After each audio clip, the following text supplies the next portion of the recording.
Good morning student. तो चलो आज हम चैप्टर नंबर 2 जो इनकम्प्लीट था, मैंने दो ही इलस्ट्रेशन आपको सिखाए थे, आज हम आगे का करेंगे। So we will start lecture number 4 illustration work 4। इसका पेज नंबर है मेरा republication 229। So see this is the question, special resolution pass by Doxy limited and confirm by the court.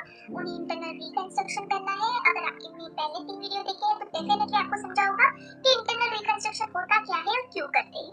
तो कंपनी ने ये सब कुछ डिसाइड की है। उन्होंने डिसाइड किया है कि कुछ कैपिटल हम रिड्यूस करते हैं, कुछ जो एक्सटर्नल लायबिलिटी है उनको रिक्वेस्ट करके उनकी भी हम लायबिलिटी कम करते हैं, जो एसेट है उनको रिड्यूस करते हैं, राइट ऑफ करते हैं। सो इस तरीके से उन्होंने इंटरनल रिकंस्ट्रक्शन किया है। ठीक है, this is the balance sheet, आपको इंफॉर्मेशन दी है। अभी इसके हेल्प से ये एडजस्टमेंट हमें करनी है। So without wasting much time we will start. So आपको पता है जर्नल एंट्री पास करनी होती है पहले एंड देन बैलेंस शीट बनानी होती है। सो जर्नल एंट्री का फॉर्मेट क्या है, मैंने ऑलरेडी आपको एक ट्रिक बताई थी, जो अगर आपने पहला वीडियो देखा होगा तो आपको समझ में आई होगी कि वो ट्रिक क्या है। सिंपल है, मैंने आपको एग्जांपल दिया था,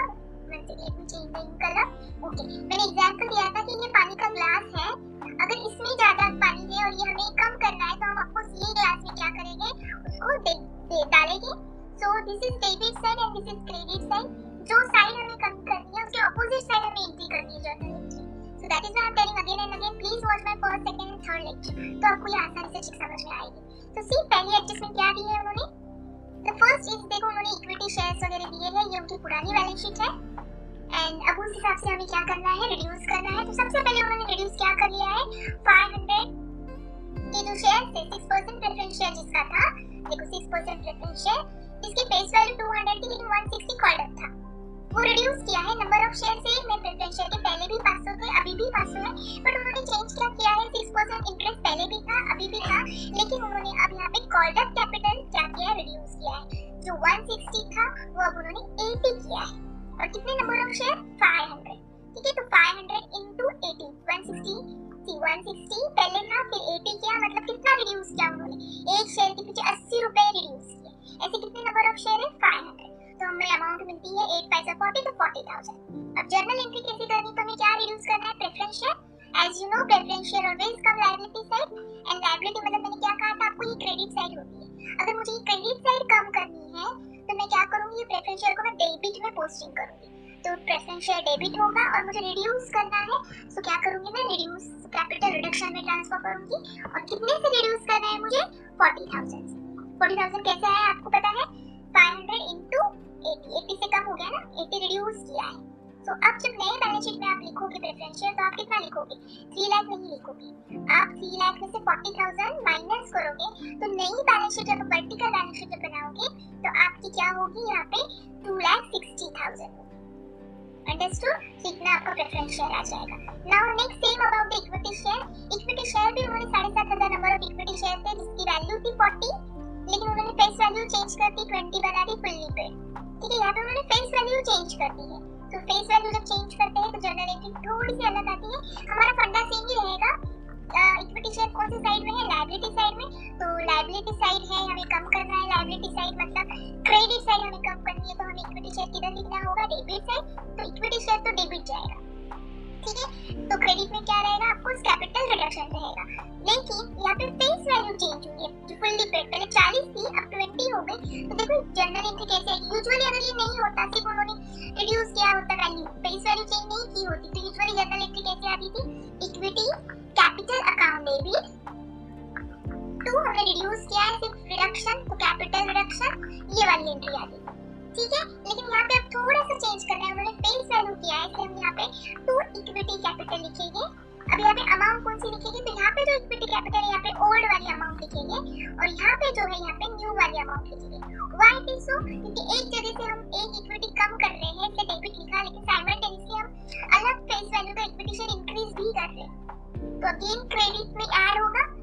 अंडरस्टूड, तो ये थोड़ा सा ट्रिकी है, थोड़ा सा याद रखना है। सो लेट्स सी कैसे जर्नल एंट्री करनी है। देखो यहाँ पे, let me clear this all, erase, okay. So now see here, यहाँ पे जर्नल एंट्री देखो कैसे आ रही है। Okay, so equity share capital account to equity, देखो हमने रिड्यूस कितना किया था उसका फेस वैल्यू, रिड्यूस हमने 40 रुपीस से 20 किया था, नंबर ऑफ शेयर 7,500, तो 7,500 into 2 रिड्यूस टू 40 से 20 हुआ, तो ये दोनों पर कितना है, 20, तो कैपिटल रिडक्शन हो गया 20, प्लस हमने इशू किए 20, सो कैपिटल रिडक्शन इधर है, शेयर कैपिटल 20 क्योंकि हमने 7,500 इनटू, अब जो इशू की वो कितना है, उनका वैल्यू कितनी है 20, तो टोटल इट कम्स 3 लाख। तो ओल्ड वैल्यू देखो बराबर ओल्ड बैलेंस शीट में 3 लाख ही होगी जो हमने रिड्यूस की है। अंडरस्टूड? चलो now we see the next one. 207% debenture 300 each reduce 208%। ध्यान से पढ़ना है, पढ़ने में कंफ्यूजन लगता है लेकिन अगर ध्यान से पढ़ोगे तो समझ में आ जाएगा। फिर से देखो उन्होंने क्या किया है, 200 शेयर, तो नंबर ऑफ शेयर तो सेम है, यहाँ पे भी सेम है। इंटरेस्ट पहले डिबेंचर होल्डर को हम 7% देने वाले थे, बट अब हम देने वाले हैं 8%। तो ये हो गया हमारा ओल्ड डिबेंचर और ये हो गया हमारा न्यू डिबेंचर। और हम रिड्यूस कितना कर रहे हैं, पहले 300 था, अब 270 तक लेकर आए, मतलब 30 रुपया पर शेयर हम रिड्यूस कर रहे हैं। ऐसे नंबर ऑफ डिबेंचर कितने हमारे 200। तो हम रिडक्शन कितना करेंगे, तो रिडक्शन देखो सेम हमें करना है, ओल्ड वैल्यू प्लस ये करना है, see how it comes. Calculation देखो, रिडक्शन हमने कितना किया 30 rupees into 200। So right here देखो कैलकुलेशन में बता देती हूँ आपको। सो नंबर ऑफ डिबेंचर कितने हैं 200 इनटू ने रिड्यूस अप टू कितना किया है, पहले 300 था 270 तक रिड्यूस किया, इन दोनों का डिफरेंस 30। सो 30 तो 6000 आया। ठीक है, न्यू जो हमने इशू किए हैं वो हमने कितने से इशू किए 270 से, तो 270 इनटू 200 तो आया 54,000। इन दोनों की टोटल बराबर 60,000। यहाँ पे भी देखो, तो याद रखो पहले ओल्ड, अगर फेस वैल्यू चेंज होती है, देखो यहाँ पे भी 7% डिबेंचर इंटरेस्ट था, ये 8% था, तो फेस वैल्यू चेंज हो गई ना। तो जब फेस वैल्यू चेंज होती है तो ये वाला हमें लिखना है। अंडरस्टूड? अगर फेस वैल्यू चेंज नहीं तो डायरेक्ट हमने क्या लिखा होता है, लिखा ही नहीं होता, डायरेक्टली हमने लिखा होता 7% डिबेंचर टू कैपिटल रिडक्शन 6000, और यहाँ पे भी हमने 6000 ही लिखा होता, हमने रिड्यूस कर दिया। ठीक है, इसके लिए पहले दो इलस्ट्रेशन देखो, आपको समझ में आ जाएगा कब हमें ये ऐसी एंट्री करनी है। Okay, so this is done, 3 journal entry हो गए। Now will move to the next one. अब क्या कहा है डी में, debenture holder agree to forgo the accumulated debenture interest. तो अब डिबेंचर होल्डर ने बोला ठीक है, इतनी बुरी हालत है तो चलो हम हमारा इंटरेस्ट क्या करते हैं, माइनस करते हैं, आपको माफ कर देते हैं। तो अगेन देखो बैलेंस शीट आपके सामने है, किधर दिया है इंटरेस्ट, उन्होंने कौन सी साइड दिया है, लायबिलिटी मतलब क्रेडिट साइड दिया है। तो क्रेडिट साइड ये देखनी है, हमें क्या करना है, ये हमें माइनस रिडक्शन करना है, कम करना है। तो कम करना है तो क्रेडिट है, तो हम कहाँ लिखेंगे, ये जर्नल एंट्री डेबिट में। तो देखो जर्नल एंट्री कैसे आ रही है, कैपिटल रिडक्शन, हमने रिडक्शन किया है तो we will transfer this capital reduction account. ठीक है, ये क्रेडिट में दिया है, सो ये क्रेडिट जो है तो हम क्या करेंगे, डेबिट में लिखेंगे। अंडरस्टूड? चलो next one, the sum available will be applied to write off the preliminary expenses. अब ये क्या है preliminary expenses, so this is called preliminary expenses. मतलब क्या होता है, हमें ये और नहीं दिया तो भी राइट ऑफ ही करना होता है। सो प्रिलिमिनरी एक्सपेंसेस और कोई undertaking expenses, undertaking commission, this all we have to minus because this all are the fictitious asset. तो फिक्टिशियस एसेट क्यों हमने बैलेंस शीट में बनाएंगे और बताएंगे और खरीद कर हमारा एसेट की वैल्यू बढ़ाएंगे। ठीक है, तो हमें पहले इन सबको क्या करना है, रिड्यूस करना है। तो ये सब एसेट जो दिए हैं डेबिट साइड होते हैं, और जब हमें अब कम करना है तो ये हम सब कहाँ लिखेंगे, क्रेडिट साइड लिखेंगे। ठीक है, ओके ओके सॉरी ये वाला रह गया हमारा ई वाला। हाँ, ये मैं अभी ये एक्सप्लेन कर रही थी। Okay, first we will see E, directly हमने जंप किया था एफ पे। ठीक है, salary creditors agree to forgo 20%। अब सैलरी क्रेडिटर्स ने क्या कहा कि है इतनी बुरी हालत है तो 20% हम क्या करेंगे, फॉरगो करेंगे। तो 50,000 का 20% कितना आएगा, 10,000। तो 10,000 को हमने माफ किया, मतलब कैपिटल रिडक्शन में 10,000 जाएगा। ओके, सो 10,000 है। फिर उसके बाद उन्होंने क्या किया कि अब जो 50 में से 10 तो माफ किया, लेकिन जो 40 है ना, तो उन्होंने बोला यार 40 तो हम माफ नहीं कर सकते। हाँ, उसके बदले आप क्या करो ना, हमें इक्विटी शेयर इशू करो, हमें क्या करो, इक्विटी शेयर इशू करो। तो अगेन इक्विटी शेयर हमको और उल्टा इंक्रीज करना है। हाँ, इक्विटी शेयर कम करना होता तो हमने इक्विटी शेयर किधर लिखा होता, डेबिट में लिखा होता। ठीक है, इक्विटी शेयर अगर हमें कम करना होता तो हमने ये डेबिट में लिखा होता, लेकिन इन्होंने बोला नहीं हमें और इक्विटी शेयर ही दो, तो हमें इक्विटी शेयर और बढ़ानी है। तो वही ग्लास में पानी डालना है, डेबिट के ग्लास में ही पानी डालना है तो हम डेबिट में ही डालेंगे, क्रेडिट के ग्लास में ही पानी और एक्स्ट्रा डालना है तो हम क्रेडिट के ग्लास में ही डालेंगे। अब उल्टा नहीं करेंगे, क्रेडिट का डेबिट एंड डेबिट का क्रेडिट, क्योंकि उन्होंने क्या बोला और इक्विटी शेयर इशू करो और हमको दे दो। तो अब एंट्री कैसे आएगी, तो हमें क्या रिड्यूस करना है, क्रेडिटर्स जो लायबिलिटी है वो रिड्यूस करनी है। सो क्रेडिटर्स मतलब डेबिट कितने से रिड्यूस करनी है, 50,000। तो उसमें से 10,000 तो हमने फॉरगो कर दिया, माफ कर दिया, और जो 40,000 बचे उसका हमने इक्विटी शेयर दे दिया। अंडरस्टूड? देखो इक्विटी शेयर हमने नए इशू किए थे, जब आप नई बैलेंस शीट बनाओगे वर्टिकल बैलेंस शीट, उसमें भूलना नहीं है हमें ये शेयर कैपिटल 40,000 ऐड करनी होगी। अंडरस्टूड? ये जो 40,000 हमने इशू किए क्रेडिटर्स को फिर से नए से दिए हैं, तो ये नए कैपिटल में ऐड होगी।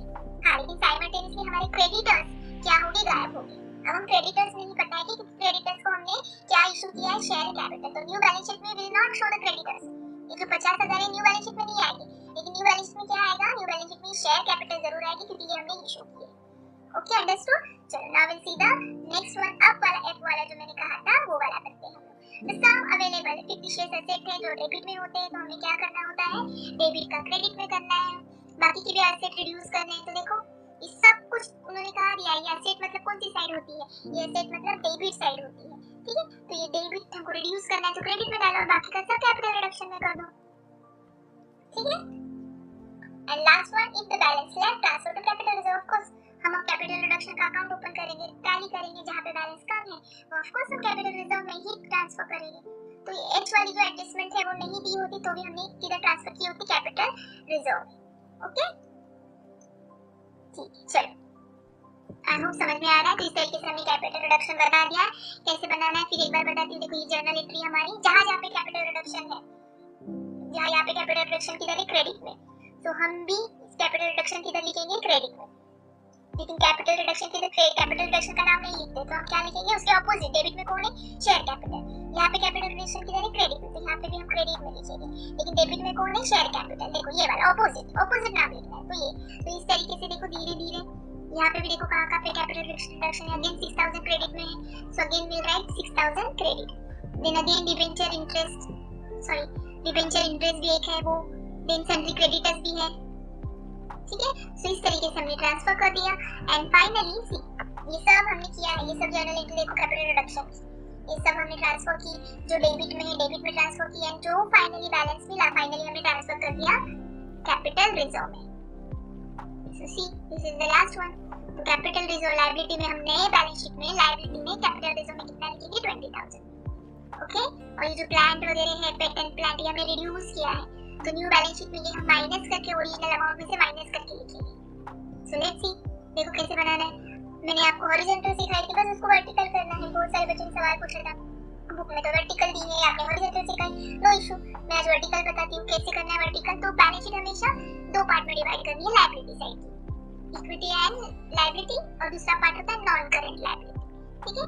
सो देखो यहाँ पे कैसे लिखना है, करंट लायबिलिटी, ये ऐसे पहले 3 हेडिंग बनाओ। अब फटाफट इसमें इंफॉर्मेशन पुट करो, देखो कैसे करना है। ये बैलेंस शीट तो आपको थोड़ा सा लर्न करना पड़ेगा कैसे इसमें क्या डालना है। देखो न्यू बैलेंस शीट हमारी बन गई, फिर इस टेबल के बारे में कुछ भी नहीं कहा है तो हमने एज इट इज ले लिया है। कैपिटल रिजर्व हमें मिला है अभी 20000, तो हमने 20000 ले लिया है। इक्विटी शेयर देखो हमने कुछ इशू किए, क्रेडिटर्स को इशू किए हैं, सो वो वाला लिख दिया, ठीक है। ऑथराइज्ड कैपिटल भी never take at the time of calculation, तो ये एज इट इज लिखो, ये कैलकुलेशन में भी नहीं आता है, ठीक है। तो ये जैसे लिखा है वैसे लिखो। मेन ये हमने इक्विटी शेयर भी कुछ ऐड किए, देखो पहले 7500 थे, फिर क्रेडिटर्स को भी कुछ दे दिए, तो हमारे नंबर ऑफ इक्विटी शेयर बढ़ गए 20 रुपीस के हिसाब से। प्रेफरेंस शेयर 80 रुपीस का था तो 40000 फुल्ली हो गया। सो ये see this all comes, understood. So this is the liability side. Asset side पे हम क्या करेंगे, असेट साइड देखो नीचे इमीडिएटली नीचे लिखना है, वर्टिकल मतलब इमीडिएटली उसके नीचे एक ही पेज पे आपको स्टैंडिंग इससे बनाना है, स्टैंडिंग लाइन।